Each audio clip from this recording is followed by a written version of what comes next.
guys, welcome back to our YouTube channel. मैं हूँ Shipra And this side lovepreet. आज हम लेकर आए हैं फिर से अमेजिंग सी वीडियो जो कि होने वाली बड़ी चैलेंजिंग।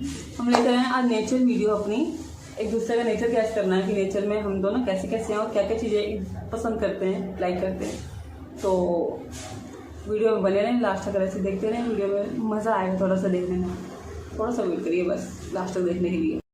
तो गाइस वीडियो स्टार्ट करते हैं। यहाँ से अपनी आँखों में पट्टी मारने की जरूरत नहीं है, सब सामने है, बस इशारे करने हैं हमने फटाफट। तो स्टार्ट कर गाइस वीडियो स्टार्ट करते हैं। सबसे पहला क्वेश्चन है कि बाहर घूमना सबसे ज़्यादा किसे पसंद है। सेकंड क्वेश्चन है सबसे ज़्यादा खाना बाहर का किसे पसंद है। थर्ड क्वेश्चन है सबसे ज़्यादा खर्चा कौन करता है। फोर्थ सबसे ज़्यादा मेकअप कौन करता है। सबसे ज़्यादा कौन बोलता है। सबसे ज़्यादा कौन शांत रहता है। किसे जल्दी गुस्सा आता है। स्कूल से छुट्टी किसने ज़्यादा मारी है। किसे सबसे ज़्यादा चॉकलेट पसंद है। किसे बारिश ज़्यादा पसंद है। किसे ज़्यादा फिट रहना पसंद है।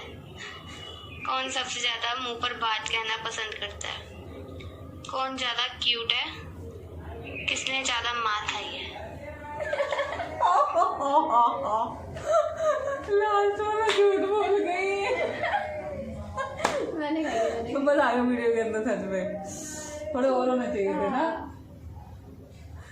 अगर वीडियो अच्छी लगे नेक्स्ट वीडियो के अंदर हमें बताइएगा, हम और लेकर आएंगे इससे अच्छी वाली वीडियो और ज़्यादा रखेंगे क्वेश्चन आंसर उसके अंदर थोड़े से। तो वीडियो कैसी लगी फटाफट आके हमें चैनल पर हमारे बताएं, कमेंट सेक्शन में अच्छे से कमेंट करें, लाइक करें, शेयर करें और सब्सक्राइब जरूर करें जाकर। और मैडम को फॉलो जरूर करें और बेल की घंटी थी ना घंटे दबा देना, बेल आइकन दबा देना। और इंस्टाग्राम में फटाफट जाकर फॉलो करो, दोनों को हमारी आईडी उसी के अंदर है फटाफट। और इतना सारा प्यार देने के लिए थैंक यू, बाय बाय।